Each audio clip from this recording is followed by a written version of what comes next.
धीरे धीरे समय व्यतीत होने लगा।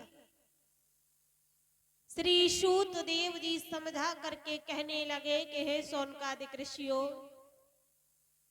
एक समय महाराज शांतनु जी जंगल में भ्रमण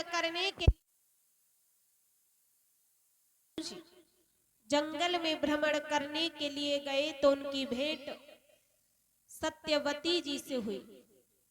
और ये जो सत्यवती जो थी, इनका जो पहले नाम था वो था मत्स्य गंधा। जब पाराशर ऋषि जी की कृपा से इनके गर्भ से पुत्र का जन्म हुआ, तभी से ये सत्यवती कहलाने लगे। इनके गर्भ से एक पुत्र हुआ जिनका नाम व्यास जी रखा गया। ये वही व्यास जी हैं जिन्होंने श्रीमद् भागवत महापुराण का निर्माण किया। तभी से मत्स्य गंधा सत्यवती कहलाने लगे। तो जैसे ही महाराज शांतनु जी की भेंट सत्यवती जी से हुई, तो महाराज शांतनु ने सत्यवती जी से उनका परिचय पूछा। कहा कि आपका नाम क्या है? तो कहा कि हमारा नाम सत्यवती है। महाराज शांतनु जी ने कहा कि हे सत्यवती जी, हम आपके साथ में विवाह करना चाहते हैं। उसी समय सत्यवती जी कहने लगी कि हमें विवाह करने में कोई भी परेशानी नहीं है। यदि हमारे पिता केवट कह दे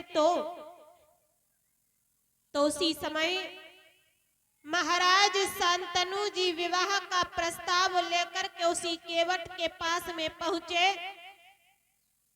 और महाराज शांतनु जी ने कहा कि हम आपकी बेटी सत्यवती जी के साथ में विवाह करना चाहते हैं। केवट ने कहा कि महाराज,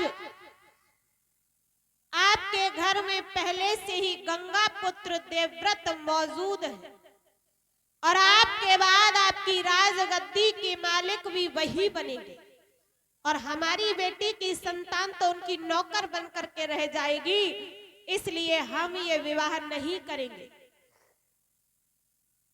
जब विवाह करने के लिए मना कर दिया तो महाराज शांतनु जी उदास होकर के वहां से वापस लौट आए। इधर जब ये बात देवव्रत को मालूम पड़ी तो विचार करने लगे कि हमारे कारण हमारे पिताजी का विवाह नहीं हो पा रहा। तो देवव्रत अपने पिताजी के विवाह का प्रस्ताव लेकर के उसी केवट के पास में पहुंचे और केवट से कहा कि हे केवट, यदि हमारे कारण हमारे पिताजी का विवाह नहीं हो पा रहा तो हे केवट, हमारी एक बात सुनो। और कहा